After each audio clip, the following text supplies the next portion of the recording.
know about you, but I started working when I was 22. The first time I held my own salon without anybody dictating on what I'm going to do with my money, because I had worked for that money. But shock on me, when I lost that job, I was so devastated. I felt like I couldn't explain that feeling, because there was a feeling of fear inside of me and asking myself, so now what's next? Because you're young, you don't even know what to do next, you're not that experienced, and all those things are running through your head, and you are left wondering now what's next. And don't worry, that's why I'm here to give you the next step you need to take, because the second job and the fourth one, the second and the third, or maybe even the fourth, might not shock you like how you felt when you lost your first one. So I'm going to be sharing with you some of those things that you do when you lose your first job.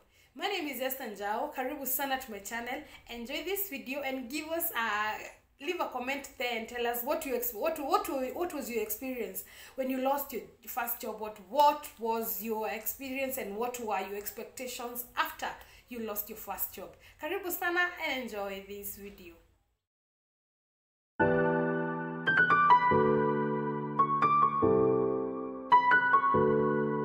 I know people have told you after you lose your job, people are there encouraging you, but this shit is real. The feeling, only a person who have gone through that can explain how you're feeling, because there is a feeling of confusion, a feeling of fear.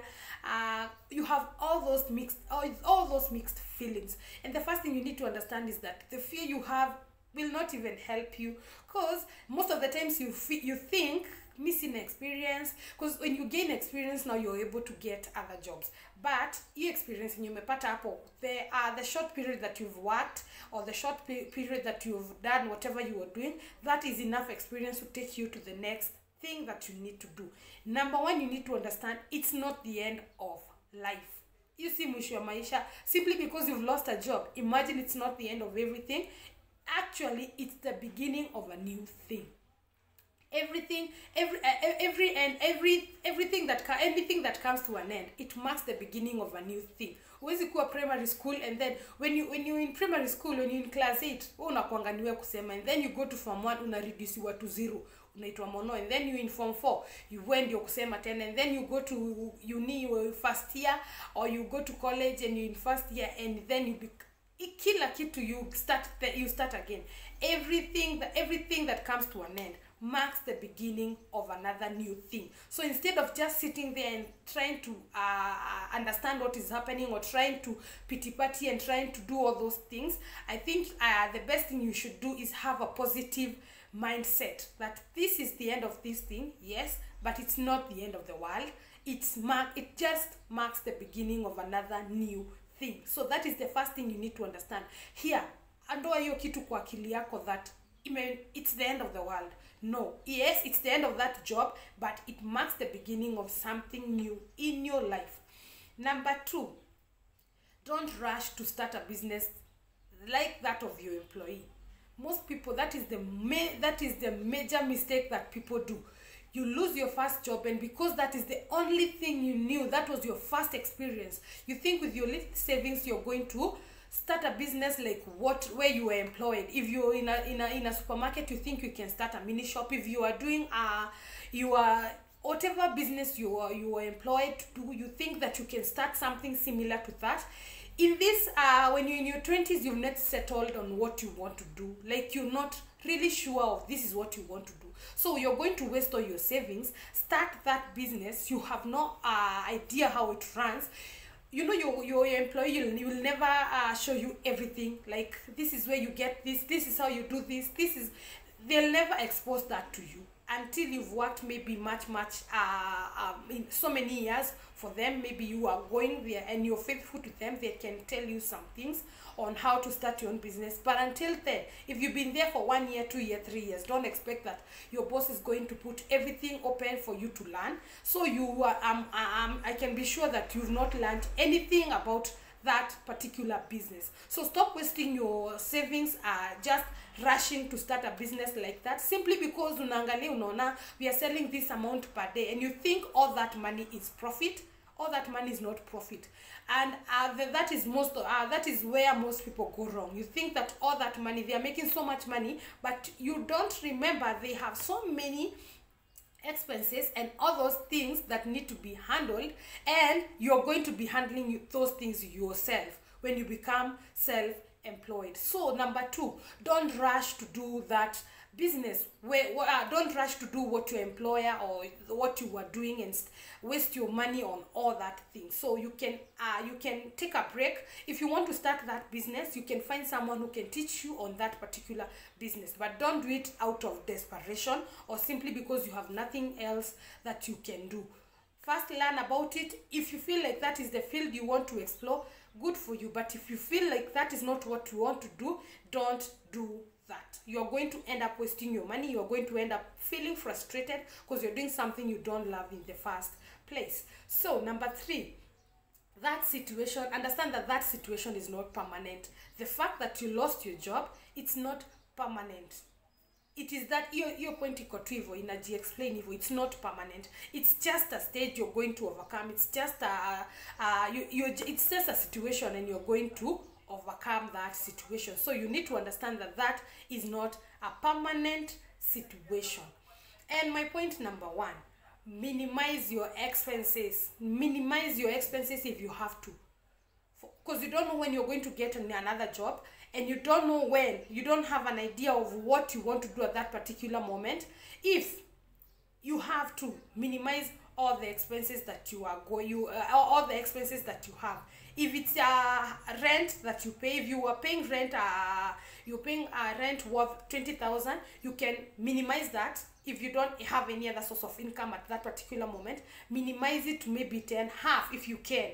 Minimize it, minimize all your expenses. Kabisa, toa kitu inyu, hizo luxuries, just live on how am I going to put this? Ishi kenye you need, not all those extra things that you don't need at that particular. Food, shelter, clothing, evil. Live on that at that moment. Because the moment you start, you cannot continue living on the same lifestyle you are living and there is no income. Do you understand? So you need to cut on every expense that you can. Cut on them. Cut. Enda tu hiyo nyumba cheap. It's not permanent. I remember when I lost my job, my dad told me you need to move from that house to a cheaper house. Because at the end of the day, hizo zenye ziko poa zitaacha kujengwa. You are going to stabilize and hata utaenda to a better house than what you were living in. That was what my dad told me, and true to his word. I never went back to that level. I went to another level, and it's not like hautafika huko kwenye unataka kufika kwenye ulikuwa utafika, but simply because of that particular situation you're in right now, you need to minimize all your expenses. And my point number 5, don't just stay at home and do nothing. Don't just, I remember when I lost my job, that same day, I didn't even go home. I went and talked to a friend.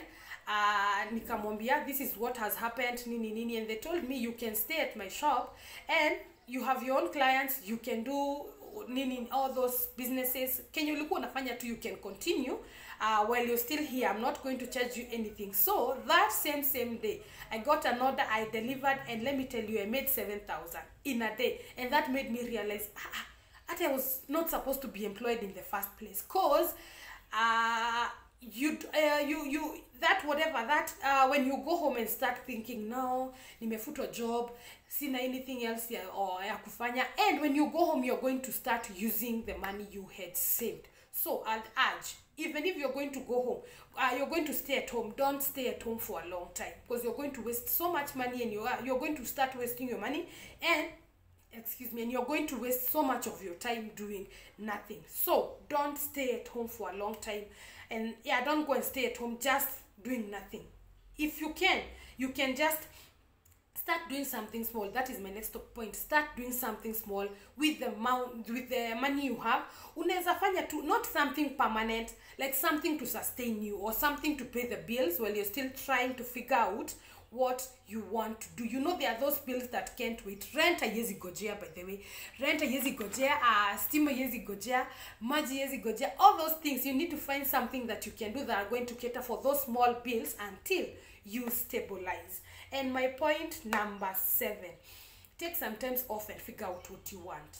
take some times off and just figure out what do I want in life, because I'm 100% sure most of the things or most of the jobs we do in our 20s are not what we end up doing in life. So you can just sit and just as you're doing small businesses, now that you're not your time is not nitaiputaje, time yako haiko limited, like nobody is dictating your time, like come at this time and leave at this time. You have all the time, you can work within that time. Unaweza tafuta time alone useme, and I'll be taking some hours and trying to figure out what do I love doing, what do I enjoy doing. And once you figure out, you identify what you love doing, I'd urge you start it as soon as possible. Usigojea mpaka ufike 40s ndio una try ku something that you identified when you are 20s. You're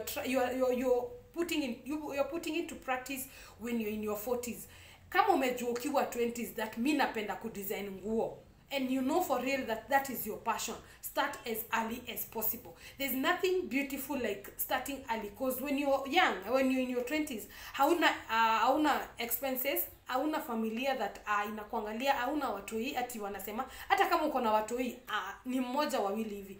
In your 20s, most of the people in your 20s, in your early 20s especially, watu wengi wananga watoi at that stage. If you do, it's okay. Mtoto huwezi tupa juu ya ati what happens.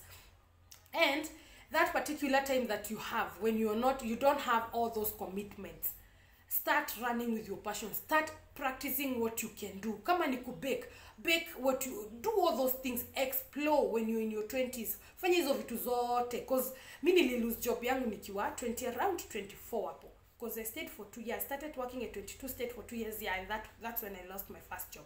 And start doing all those things. Imagine when by the time you hit that, you'll not even want to hear anybody talking of employment, because you would have experience, you'd have made your own money, you'd have known what your passion is, what you love doing, and where maybe at that time you'll become an employer, because you followed your passion and you did it, you gave it your all. When you had all that time, you never wasted your time, because employment is good, but take it as a platform. Take it as a platform. Huyu mtu amekupatia platform ndio ujielewe, unaona? Ni sawa, ni poa. By the way, if you in employment, I'm not saying you quit. I'm saying it's a platform. Learn what you can while you're still there. But don't just sit there and be comfortable. If you want to be employed for the rest of your life, God bless you. It is good for you. But if you know that is not what you want to do, take it as a platform and don't get comfortable. And the last thing I want to tell you, when you're in that situation, hakuna mtu anakuanga na idea kama mtu ana job. Na mtu broke. When you're broke, you have a million ideas. You have ideas that can save the world. When you're in that situation, write them down. Andika kila kitu unafikiria. Nikapata do naweza fanya hivi, nikapata do naweza fanya hivi. I can tell you for sure, out of the many things you write, or out of many things that you do when you're in your 20s, one of them itakulead kukupeleka where your purpose is. One of hizo vitu, just look all those things that you do in your 20s, umefanya hivi, ukafanya hivi, hizo vitu zote, out of all those things, believe you me, moja itafanya utoboe kwa hii life. So I hope that video has been of help. Don't lose hope. If you've lost your job, dust yourself. It's not the end of the world.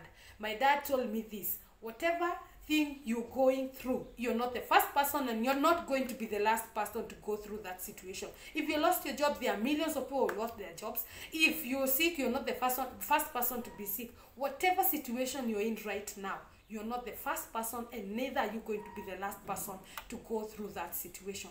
Dust yourself off. Do what you can do. Walk out. Just have something that you're doing. At the end of the day, you're going to prosper. Thank you so much for watching my video. I hope this has been of help to you if you're going through that situation. And if you know someone who is going through that situation, tag them along and tell them this is the place to be. So until next time, bye-bye.